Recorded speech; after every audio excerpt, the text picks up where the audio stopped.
Halo kalian semua, selamat datang di channel Donghua Master. Bagaimana kabar kalian semua? Mimin harap kalian semua baik-baik saja. Dan pada video kali ini kita akan melanjutkan alur cerita dari serial Donghua Solestar episode ke-199. Dan inti pada cerita sebelumnya, Lo Fong berniat untuk balas dendam kepada Kaisar Tianchen dengan Lo Fong juga memiliki pasukan budak baru. Dan setelahnya Lo Fong mengejar Kaisar Tianchen yang sampai Kaisar Tianchen menjadi budaknya Lo Fong, dan juga setelahnya banyak kaisar manusia berdatangan menyerang Lo Fong karena Lo Fong yang telah dianggap pensiun dari camp militer manusia membuat Lo Fong tidak dilindungi oleh hukum dari camp militer manusia dan Lo Fong bisa dirampok. Dan sampai pada akhirnya Lo Fong berhadapan dengan Kaisar Seven Blade, dan itu merupakan inti cerita pada cerita sebelumnya. Kalau gitu pun sekarang langsung saja kita masuk ke bagian cerita terbaru. Cerita ini berlanjut dengan pertarungan Lo Fong melawan Kaisar Seven Blade.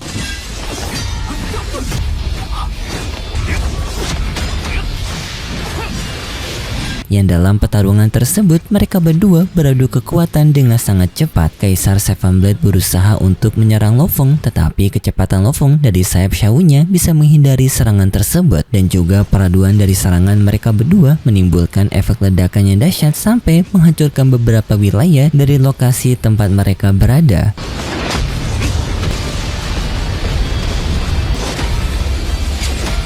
Yang dalam pertarungan tersebut Lo Fong mengandalkan dari harta bintang tersegelnya dan juga teknik dari Dewa Binatang. Yang sampai pada akhirnya dalam pertarungan tersebut Lo Fong menghina Kaisar Seven Blade dengan kecepatannya yang lambat. Hal itu membuat Kaisar Seven Blade marah dan ia langsung meningkatkan serangannya dengan ia meningkatkan dari daya serang pedangnya yang membuat pedangnya semakin besar dan menyerang Lo Fong secara bertubi-tubi.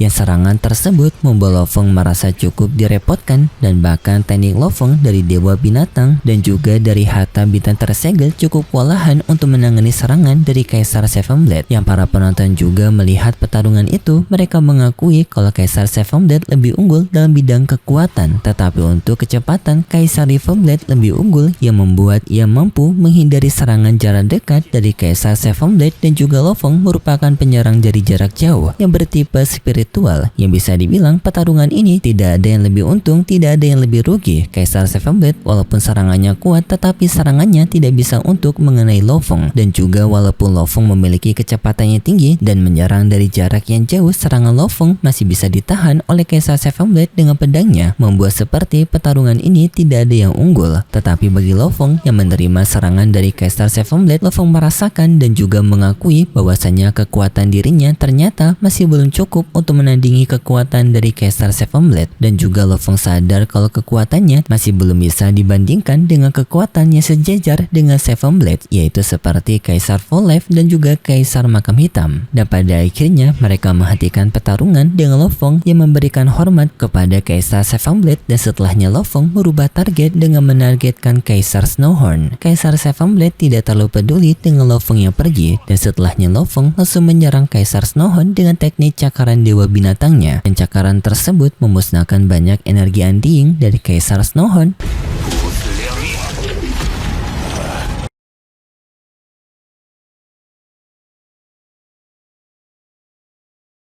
Dan di saat terakhir, Kaisar Snowhorn memutuskan untuk melakukan peledakan diri agar dirinya bisa bangkit kembali dan bisa balas dendam kepada Lo Fong. Dan setelahnya Kaisar Seven Blade memberikan pujian kepada Lo Fong bahwasanya ia mengakui kecepatan Lo Fong yang sangat cepat dan juga kekuatannya tidak buruk, yang bahkan Kaisar Seven Blade sampai mengakui dirinya sampai menggunakan 5 pedangnya. Dan bagi Kaisar Seven Blade dengan kekuatan Lo Fong seperti itu, maka Lo Fong dianggap memiliki kualifikasi yang layak untuk menyimpan dan juga memiliki harta-harta yang telah ia peroleh. Dan setelahnya pun Kaisar Seven Blade pergi meninggalkan arena pertarungan. Orang-orang lainnya juga dibuat kaget karena Kaisar Seven Blade memuji kemampuan dari Kaisar River Blade, yang secara bersamaan juga mereka mengakui kalau kekuatan sebenarnya dari Kaisar River Blade memang cukup menakutkan, apalagi dalam segi kecepatannya. Dan hal itu membuat mereka sadar mereka tidak bisa untuk mengganggu Kaisar River Blade. Dan setelahnya pun semua orang di sana juga bubar meninggalkan arena pertarungan. Dan setelahnya kabar kabar berita mengenai pertarungan Lo Feng melawan Kaisar Seven Blade telah menyebar luas di dunia virtual. Yang kabar tersebut membuat Kaisar Riverblade alias Lo Feng diakui kekuatannya, dan hal itu juga membuat mereka tidak ingin untuk mengganggu Kaisar Riverblade, dan juga Kaisar Fantasi Bintang tampak begitu senang dengan berita perkembangan dari Kaisar Riverblade. Setelahnya kita mendapatkan ringkasan dari Lo Feng yang dimana setelah pertarungan itu Lo Feng bersenang-senang bersama dengan gurunya Master Truyan. Setelahnya Lo Feng melanjutkan pelatihan, dan setelahnya Lo Feng mengikuti ujian dari Gunung Tongtian, dan setelahnya juga Lo Feng menggunakan namanya sebagai Lo Feng untuk bergabung dengan aliansi Hong, dan setelahnya Lo Feng juga melanjutkan ujian dari jembatan Tongtian sampai Lo Feng bisa berada di level ke-20.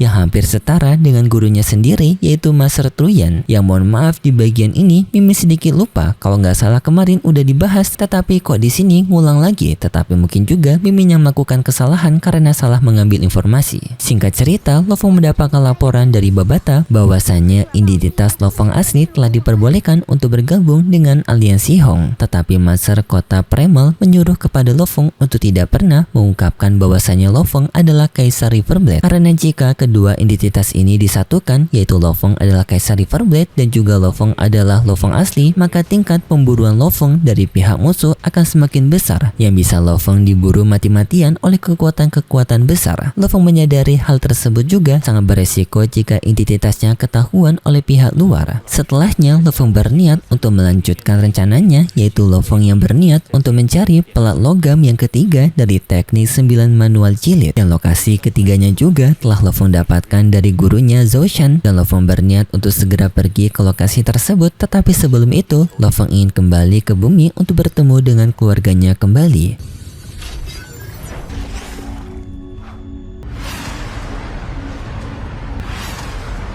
Singkat cerita, Lo Feng telah sampai di planet bumi, tetapi di sana tiba-tiba saja sistem keamanan bumi menyuruh kepada Lo Feng untuk memperkenalkan diri karena Lo Feng yang telah memasuki kawasan planet bumi, dan hal itu membuat Tian Chen kaget, bertanya bukankah Lo Feng merupakan pemilik planet bumi, tetapi kenapa Lo Feng malah diminta identitasnya oleh pihak penjaga bumi. Lo Feng sendiri sudah menyadari adanya sesuatu yang salah dari planet bumi, dan Lo Feng pun mencoba untuk mencari tahunya. Yang singkatnya, Lo Feng pernah mendapatkan pesan dari Luo Ping, yang Luo Ping memberitahu bahwasanya para alien imigran yang telah tinggal di planet bumi, mereka telah banyak mengambil kekuasaan dari planet bumi, yang bahkan sering melakukan penindasan kepada para masyarakat bumi yang tidak bisa melawan, yang bahkan Luo Hai juga pernah ditangkap oleh para imigran tersebut dengan alasan yang tidak jelas, yaitu untuk sistem keamanan, yang walaupun hanya ditahan seharian, tetapi bagi Luo Hai hal tersebut merupakan penghinaan karena dirinya merupakan putranya Lo Feng. Lo Feng pun sangat marah dengan hal ini. Lo Feng dengan segera keluar dari pesawatnya dan memberikan aura suaranya bertanya siapa yang telah memberikan kewenangan baru dari planet bumi. Pihak alien imigran dengan percaya diri menjawab bahwasanya ini merupakan kewenangan dari para alien imigran. Hal ini membuat Lo Feng sangat marah karena sesuai kontrak dari virtual company, yang dimana bahwasanya pihak manusia masih akan tetap mendapatkan wilayah dari planet bumi ini. Tetapi sekarang justru para alien imigran secara perlahan, ataupun lebih tepatnya 6000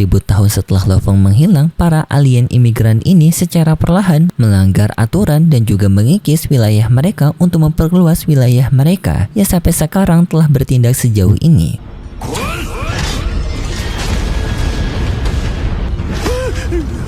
Lo Feng pun dengan marah langsung menghancurkan pesawat mereka, dan setelahnya Lo Feng memasuki wilayah darat, dan di sana Lo Feng menekan para anggota alien imigran yang telah memasuki wilayah darat sambil menyatakan bahwasanya pihak alien imigran telah melanggar aturan karena mereka yang memasuki wilayah darat. Para alien imigran hanya diperbolehkan masuk ke wilayah bumi dengan mereka yang berada di wilayah laut. Yang perkataan tersebut juga disaksikan oleh kantor pusat dari alien imigran melalui kamera keamanan. 罗峰也太过嚣张， yang di kantor pusat alien imigran tersebut, yaitu adanya Jelly yang menyaksikan perawanan Lo Feng yang membuat ia merasa tidak senang. Tetapi secara bersamaan juga ia tidak bisa untuk membantu Lo Feng karena Lo Feng yang memiliki perlindungan dari penguasa kota Primal. Tetapi secara bersamaan juga mereka sadar Lo Feng juga tidak bisa berbuat apa-apa kepada mereka karena mereka yang memiliki akses resmi untuk berada di planet bumi sebagai imigran. Apalagi para imigran ini memiliki latar belakang yang kuat, bahkan adanya para keluarga yang memiliki ranah Universe Master yang menandakan mereka sebagai orang penting juga yang tidak bisa disinggung Lo Feng seenaknya. Tetapi tak lama kemudian adanya sebuah guncangan besar yang guncangan tersebut berasal dari tanaman penelan bintang yang keluar dengan jumlah yang sangat banyak di planet bumi.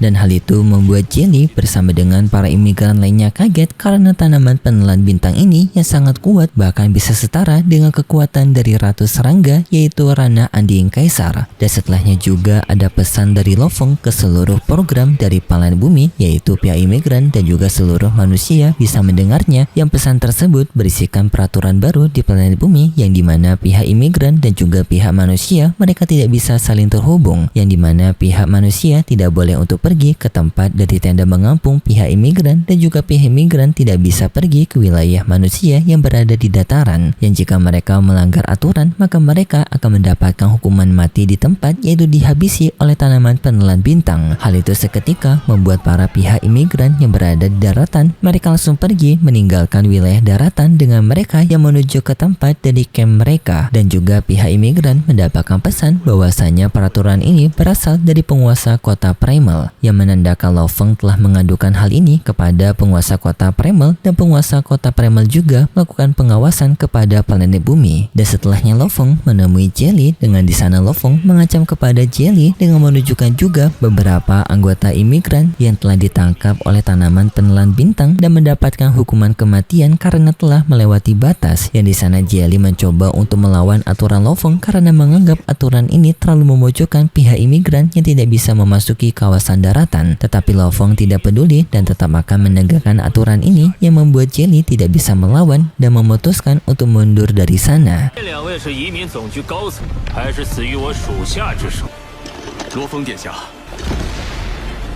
Dan hal ini pun membuat pihak manusia senang karena mereka yang akhirnya aman dari ancaman para alien imigran. Setelahnya Lo Feng membuat acara keluarga kembali, yaitu menghabiskan waktu bersama dengan keluarganya. Dan setelah pesta itu selesai, Lo Feng pergi meninggalkan planet bumi dengan pesawat barunya dan melakukan perjalanan untuk menuju ke lokasi ketiga dari plat logam, yaitu teknik manual 9 jilid. Dan pesawat baru ini memiliki kualitas yang lebih tinggi daripada pesawat meteorit mereka dulu, yang membuat Lo Feng cukup sedih karena sekarang warisan dari masternya Huyanbo tidak terlalu berguna bagi Lo Feng yang telah memiliki warisan yang lebih besar. Tetapi Lo Feng menenangkan kepada Babata, dengan warisan sebanyak ini mereka juga bisa memanfaatkan warisan ini untuk membalas kematian Master Huyanbo. Setelahnya pun Lo Feng memutuskan untuk menunda pencarian dari logam plat ketiga, dan Lo Feng memutuskan untuk mencari lokasi dari sang pembunuh Master Huyanbo. Setelahnya pun berpindah lokasi di sebuah lokasi dari kawasan kekuasaan dari Kaisar Tangan Ajaib, ataupun di versi novel disebut dengan Kaisar Demon Hand. Tanpa sekarang sang penguasanya, yaitu Kaisar Tangan Ajaib sekaligus pembunuh dari Master Huyanbo, sedang bersenang-senang menyiksa para pelayannya, yang sampai pada akhirnya pelayan tersebut dihabisi oleh Kaisar Tangan Ajaib.